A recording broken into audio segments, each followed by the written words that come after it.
So, meron bang tanong? Meron naman tayong mga sa school, alam ko magaling kayo sa paggawa ng IAR kasi may mga deliveries directly na binibigay sa inyo. Yes po. Actually, Ma'am Jo, ang question ko po is ang IR, about the IAR, fresh milk and commercial milk. So we all know in our division, we have 2 IRRs for the milk. So ang IAR po kasi ng fresh milk, hindi po ganyan. Meron kami column na nakalagay yung actual number of recipients, then actual number of pouches received, tapos kasabay na din doon yung prices. Kasi unlike dito, kami kasi right after receiving the commodities, yung RIS ay binibigay na agad namin direct sa supplier. Kasi every 10 days ay nagre-liquidate na sila sa PCC. So, ang question ko po doon, yung sa revised IAR form ng debit order number 31, dati kasi tatlo yung nasa inspectorate team. However, nireduce nila sa 1 inspectorate team na lang po. And then one space for the property custodian. So, okay lang po ba yun? Or we have to follow the guidelines ng STO? Thank you. I understand kasi yung press milk natin is direct negotiation by agency to agency. So kung ang nare-require ni Philippine Carabao is yung IAR nila for payment, kasi meron na tayo, may deposit pa tayong pera doon. May magdi-deposit tayo ng pera, sila yung mag-liquidate, parang cash advance style. So let's respect kung ano yung format na ginagamit ni Philippine Carabao. But for this transaction from private institution, we're going to adopt this one. Okay po? So wala naman na problema po kay Philippine Carabao, di ba? Kasi liquidation lang naman po. Tsaka may MOA po ba? Parang may MOA po yun, sir? Yes. Okay. So okay na po tayo. Kung medyo nahirapan, medyo may konting tanong, medyo may confusion, meron naman tayong mga kaibigan na pwede magpagtanungan. Ano po? Basta po, ganito, frank po tayo sa pagsasubmit ng IAR kasi baka sa kontrata ng ating supplier, meron dong approval o meron dong nakastate na pwede sila mag-advance payment every after delivery. So, para hindi po tayo ma-delay, every after delivery, submit po agad ng IAR, no? Kasi minsan, alam naman natin yung mga nagninegosyo, niro-roll din naman nila yung capitalization nila. So, for consideration, basta po kumpleto lang yung delivery. Walang problema. Submit agad ng IAR para pag nag-request for payment naman ang supplier, madali tayo mag-process at hindi tayo maalanganin at may reklamo. No? Okay. Yes, ma'am.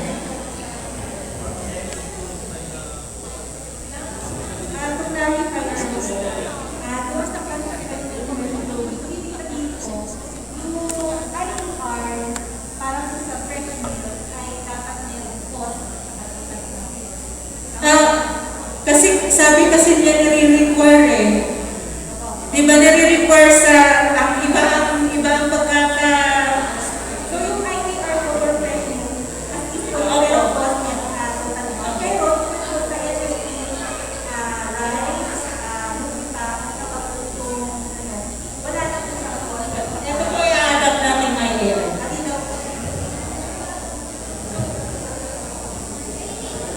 Just to clarify po, yung IAR ng fresh milk, i-adapt natin yung nasa debit order number 31. Pero yung IAR ng commercial milk, yan po ang i-adapt natin po. Okay po, thank you. Commercial milk. Okay po. Meron pa po bang clarification?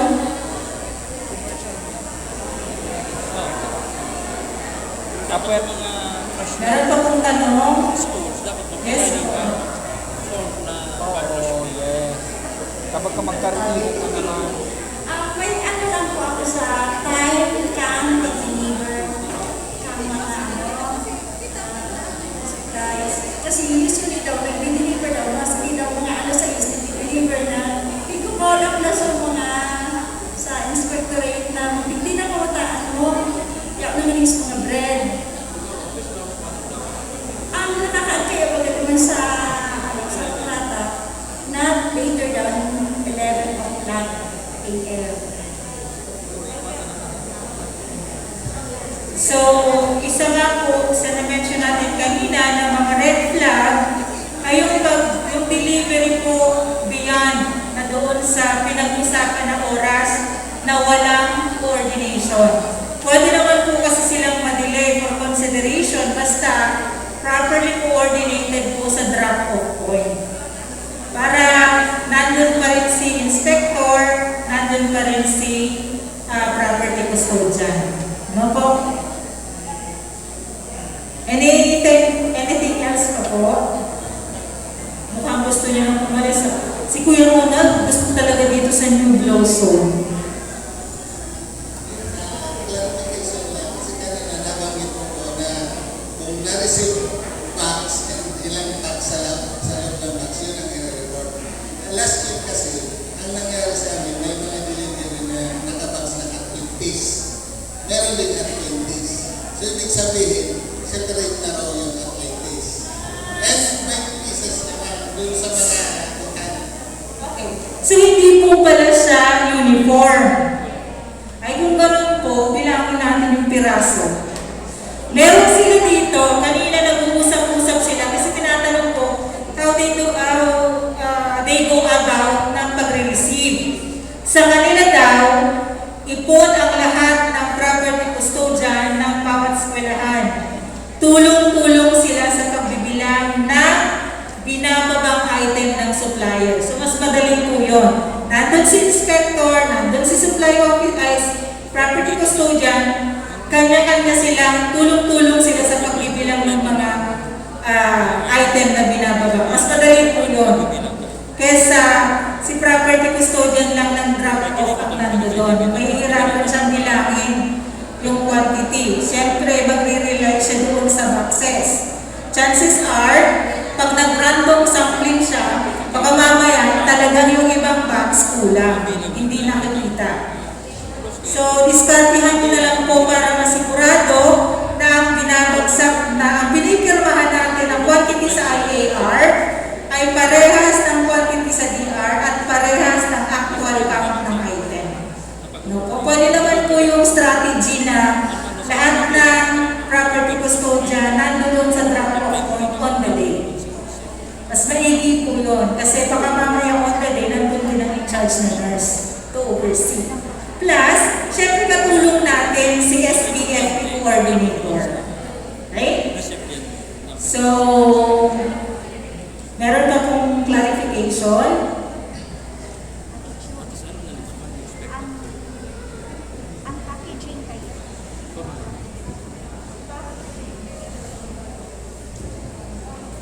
Base po sa napag-usapan kasi, each pack will have the items, halimbawa, rice, Nutri-Pack, separate po yung bread. So, for the first week, example, sa cycle menu, ang nandyan po is, for commercial sample lang, yung mga district na merong commercial meal, ang nandyan po nakasulat sa cycle menu, 5 commercial meal, 1 Nutri-Pack. So, naka-pack na po yun ang individual. So, magbibilang na lang po sila, pero they have to check if the items inside are complete. Medyo po confusing tayo doon. Ito po kasi dapat medyo medyo consistent kung ang binibili po natin. Kasi ang PO natin ang PO po natin lahat Nutri-Pack, lot 1, say lot 1. So expected delivery natin doon, lahat sa lot 1, lahat Nutri-Pack. Hindi tayo mag-i-expect ng delivery na nakabag, na may milk, na may Nutri-Pack, na may rice, diba? Because, ang INR na i-inspect ay per lot, Nutri-Pack siya. So, mag-iiba po yun kung ang i-deliver ay nasa bag na iba-ibang item. Diba?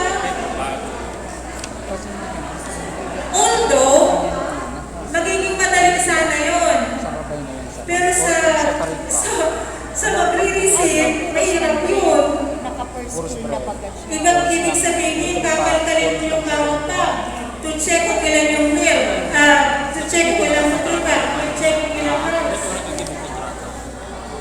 Diba? Siguro ano po, ano na po sa inyo, kung pwede na since ang agreement ko na supplier ay nakabag, pero sa supplier ng bag, ayusin bago makarating sa kamay ng mga bata. Pwede siguro po doon. Pero yung sa drop-off point, Sample IAR, ayan. nakabag na siya, Hindi hata. parang ano po kasi, hindi magtatama doon sa nag-lot tayo, per lot tayo, ang procurement natin is lot 1, PO for lot 1, IAR for lot 1, tapos ang i-deliver ay naka-impact ng iba-ibang items ang laman. Yes, sa Philippine characters. Yan ang magiging Basically, kung sa experience nila, Explain mo niya siya. hindi po itong biriyong kumbaga sa mga items. Sige, For the convenience i-flash ka siya na. Madali ko ka na, ay ko mo na ini. Ilag ko lang muna po dyan. Okay. Sige, sige, Kasi sige. yung item ka, medyo vulnerable kumbaga. Sige, sige, sige. Atin po siya eh. Pwede siyang mag-easy along the way, pagbitbit ng mga parents, pwede magkaula. So, ang nangyari na lang, if in case or igong chance na may kulang sa robot bag, igre-report po yan kaagad sa supplier, and then the supplier nagtatawag po kaagad ni i-supplemental itong kung ano man itong kulang na ito. Ano po ba yan? Sa case po pagkakamali North Eco, so as experience ko po, ito sa nangyayari. So if that's the case po, tanungin natin yung magre-receive sa drop-off. Tanungin, yes sir. Okay din naman po yung nakabag. Kaya lang tanungin po natin yung magre-receive kung okay sa kanila na titignan nila yung mga yes sir. Pakinggan natin po sa Okay. Currently, team, kung sakaling mali ang sinasabi ko.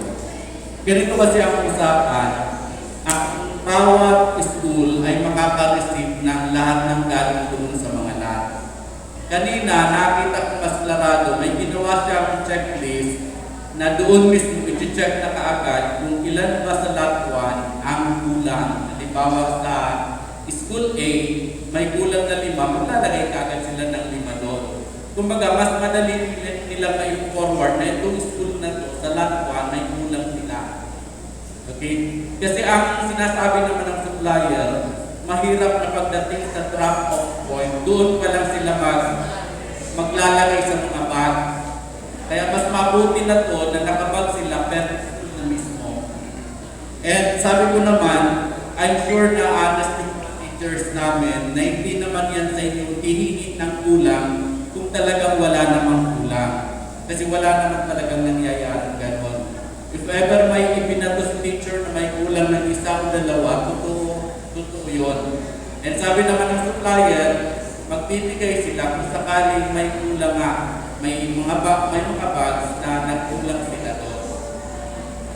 Pinakang magaan yun para maiwasan na magturulagan sa mga items once na being transported. so yun pala yun. Hindi ko kasi po na, I'm sorry, ano po. Medyo ano po kasi yung parang hindi po siya magtatama doon sa proseso ng payment natin kung ang IAR po ay per bag na iba-iba ang laman. Yes, sir. Hindi. Ibig sabihin, hindi ganun yung punto natin. Ang punto natin ay per lot pa rin. Kaya nga ina-appreciate ko yung ginawa ni Sir Tommy kasi makakatulong yun sa atin kung paano makita yung per lot delivery. So, paano ang ano natin ito? Pakinggan po natin, sir, yung magre-receive sa drop-off.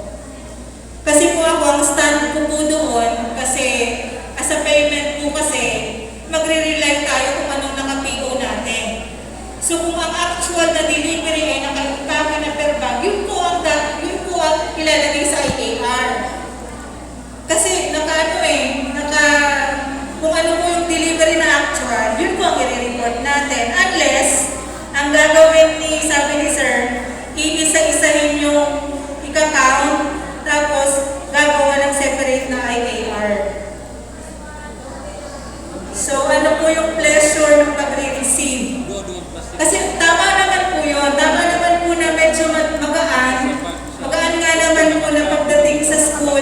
medyo ano na siya, nakabag na siya, hindi na tayo magsusort out. So, malilesen yung trabaho natin. Kaya lang okay lang po doon sa preparation ng papel. Kasi ang point ko lang naman po, sir, pagdating sa payment, doon pa rin po ako sa kung ano yung actual na receive.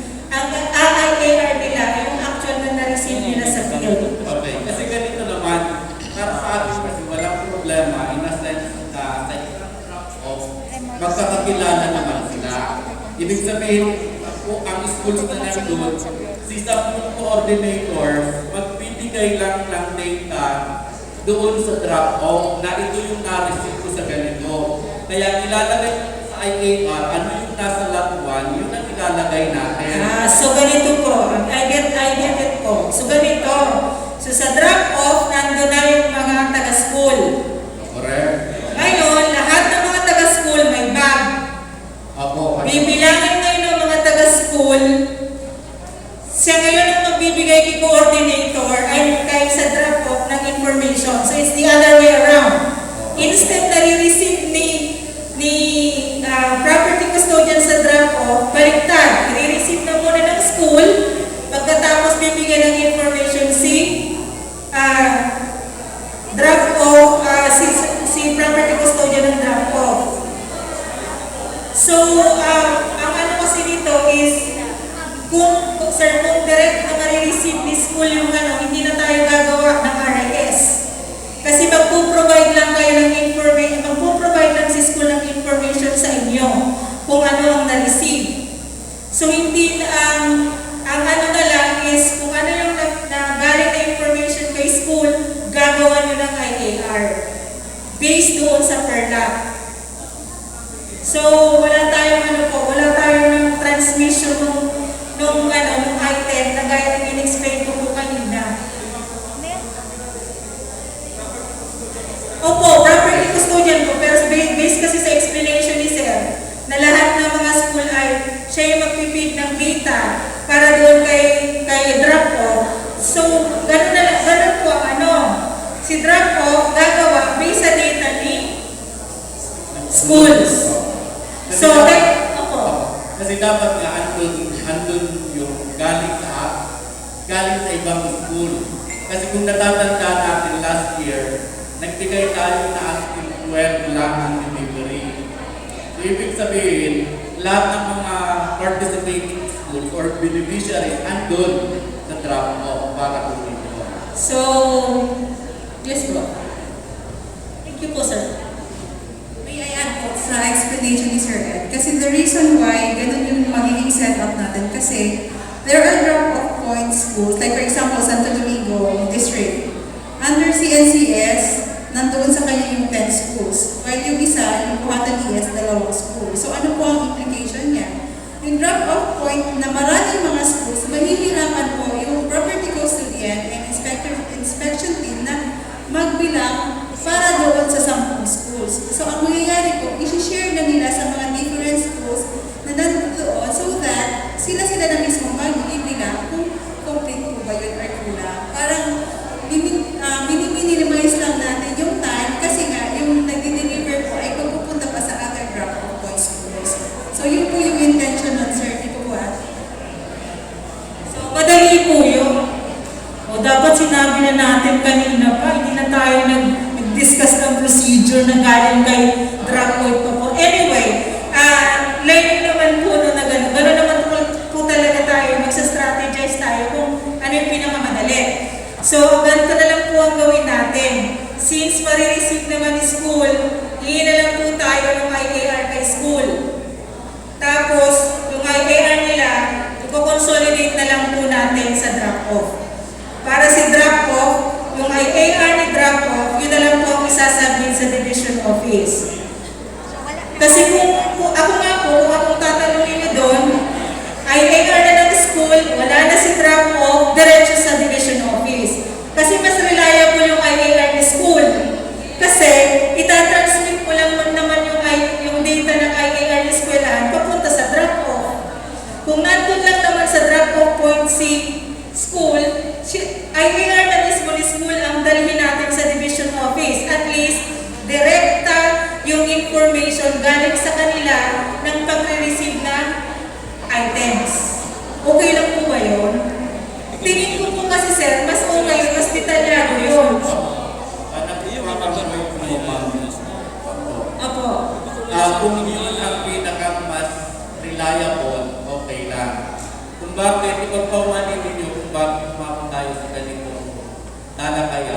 because kahit ako na-surprise kanina, wala sa pinag-usapan namin simula ng day 1 na ang magiging presentation pala ay by lot. Kumbaga, iniisip din namin, andun sa mga usapan, walang lumabas na pagdating pala sa drop-off, ang counting is by lot. Kaya kanina, nanonood lang ako, nakikinig lang ako sa inyo. Kung hindi naman, mahirap sa mga schools na kanila mismo yung documents na yun, okay lang naman. Ang importante, at least doon sa drop-off, papag-isahin nila yung mga documents na yun. Para isa ibigay sa coordinator natin. Kasi ang iniiwasan natin dito, friends, yung mahirapan tayong magbayad sa supplier natin. Kasi negosyo yan. Last December kasi, kung mamarapatiling yun, nagkaroon kami ng problema because ang dami documents na pinahabol kami na hindi maibigay ng okay? Lagi natin iisipin na itong mga suppliers natin ay nakakailangan din ng pera. Okay? Kaya nga naibigay sa atin yung responsibilidad na tingnan ang implementation ng SBMP, mas tinutukan natin. And bago tayo nagtapos, lagi na maganda yung pamamalakad natin. It is because of your cooperation. Kaya yung sinasabi ni Ma'am Jo na mas accurate, mas valid yung galing sa school, mas okay na yon. Hindi naman hindi mas makakasagabal sa atin. At the end of the day, ang pinag-uusapan natin dito, yung mas magandang reporting natin. Kasi ang lagi natin iniiwasan dito, yung mga AOM galing sa COA. Hanggat maaari, friends, huwag tayong masangkot sa mga usaping ganon. Kaya, kay Ma'am Jo, kung yun ang mas okay po ako. Maraming salamat. So, ano po yung sa inyo? Parang iipunin lang natin, magtitipon-tipon lang po tayo sa drop-off. Yes? Actually po, last year, yan na po yung recommendation po na dapat yung IAR talaga per school. Per school. Kasi sila po talaga yung end user po. Sila ang mapigilan kung tama yung na sa kanila. So, Opo. Thank you, sir. So, ang magiging ano po natin sa drop-off ay doon mag-iipon-ipon ang lahat ng custodians, ang lahat ng SBMP coordinator ng bawat eskwelahan to receive all the items na para sa school. Kanya-kanya po tayong IAR, kanya-kanya tayong submitting batch. Pwede namang by ano na siya, pwede nang by district isubmit, sir, para mas volume. Kasi kami naman, during payment, yun ang nahihirapan talaga kami. Hindi namin ma-process ang payment kasi nga walang IAR. And ang official, uulitin ko po, ang official document for official receipt ng ating delivery sa IAR at DR. So, tingin ko po para hindi na madoble yung trabaho, ang consolidation ng mga IAR sa DO na hindi na dadaan sa drop-off, siguro sir, mas okay na dire-diretso na sa DO ang submission ng bawat eskwelahan. Pag-uusapan na lang po nila kung sino ang mag-iipon sa bawat district or iipunin ba siya sa drop-off, iipunin ba ng bawat nurse in charge sa district. Sila na lang po ang paano mag-usap-usap nun. Basta kami sa supply, hihintayin namin yung mga IAR. So, klaro na po tayo. Ang drop-off, magiging pagtitipunan lang ng mga schools na kukuha. Hindi na po tayo sa drop-off mag-prepare ng IAR. Kayo sa drop-off, siyempre, magre-receive pa rin kayo ng ng items kasi meron din naman para sa inyo. Yes po. What if yung property custodian na? Yung property custodian na po ng drop-off po ang mag-collect and mag-submit po sa division office. Yes. Yung property custodian daw ng drop-off, kayo na lang ang mag-collect ng mga district. Ay, sorry. Sa DO. Yes, sir.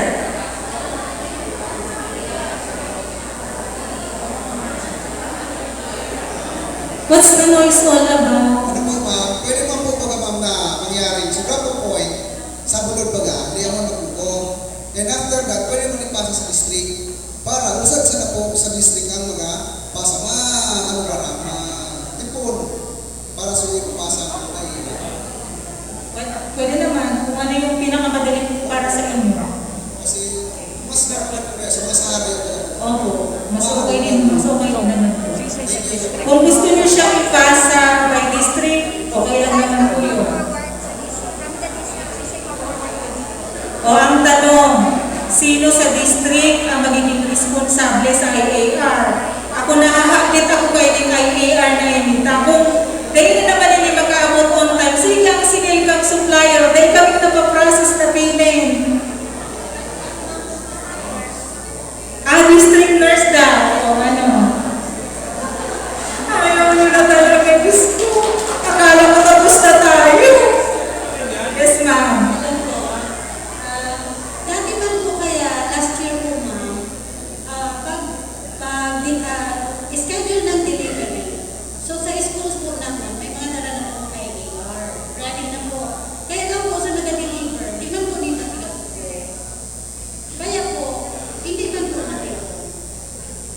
So kasi, Bali po, nag-prepare po kami, tapos nung pig-submit po nung asubyo na, ay man po i-prepare. So,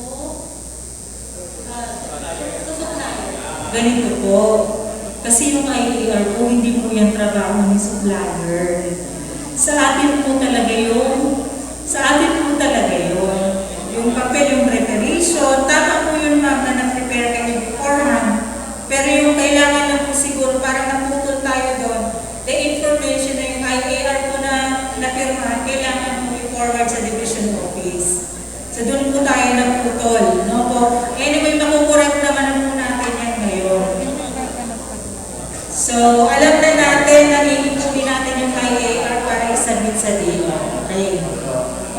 Yes, isay na kita mo yan, kung si Isay talaga ang makakuha kayo. Oh, sino na? And I strongly suggest na sa mga nurses na Ayan. please, once a week man sa naimig. Okay?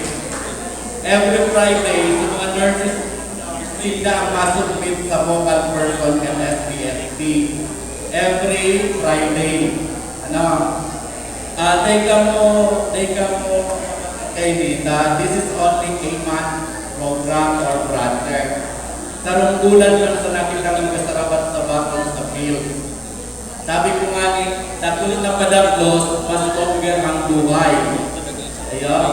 Kaya parapakan yata ang mga nurses, makakuha ka ng mga IAR. Tapos, diretso na po sa inyo ma'am. Yes po. Okay, Kung ang ating focal person sa SPFP po, okay lang naman po yun. Okay din naman dadaan pa sa records, okay din naman po na diretso sa akin. So, kung parang special, special na araw na nagtipon-tipon tayo to clear this concerns, issues regarding SPFP. So hopefully po as the implementation of the program progress, masolve natin o malesen ang mga issues natin. Anyway, kung meron namang concern, meron namang issue, lagi namang ready yung mga tao sa division office para sumagot. Ano po? Yes po.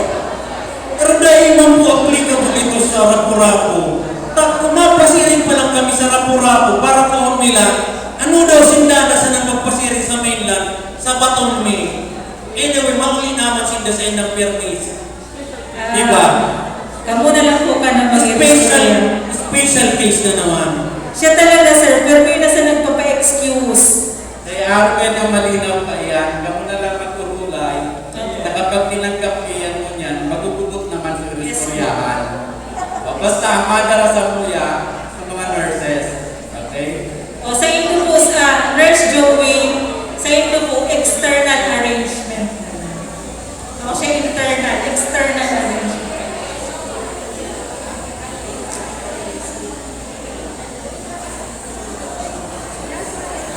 what if kulang sa kanila? Start market.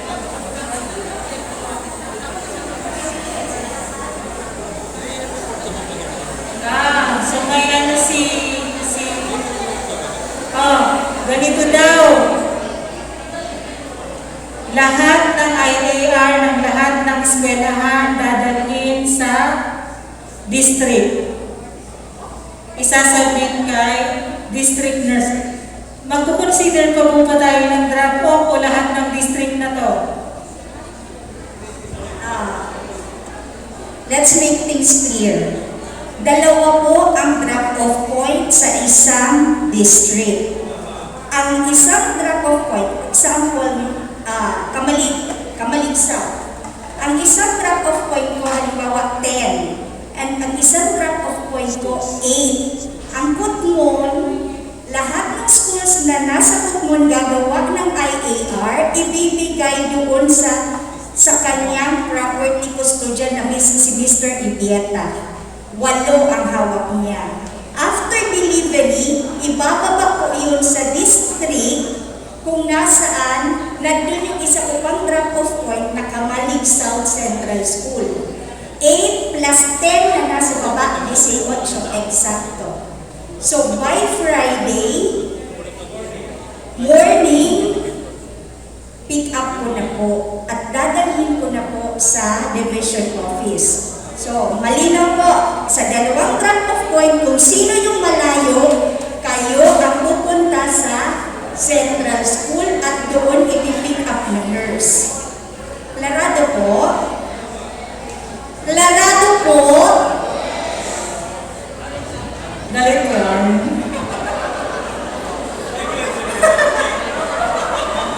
Kayo talaga, inaway na naman si Ate Gio. Meron pa po i-clear? Wala naman na. Wala po tayong problema sa IAR ng Philippine Carabao kasi siya po yung gagawa niya. So, anything else pa? Basta po ako sa SDO, ang kailangan ko, lahat ng elementary natin, 400 ilan ba? 460? 465? 456 na IAR sa bawat delivery. Yun po. Okay? So, klaro na tayo. Meron pa ba iba? Or naghihintay na tayo ng PM staff? Ano po ba to? Ipapabalot na natin ang PM staff natin? Sorry naman. So, wala na po tanong.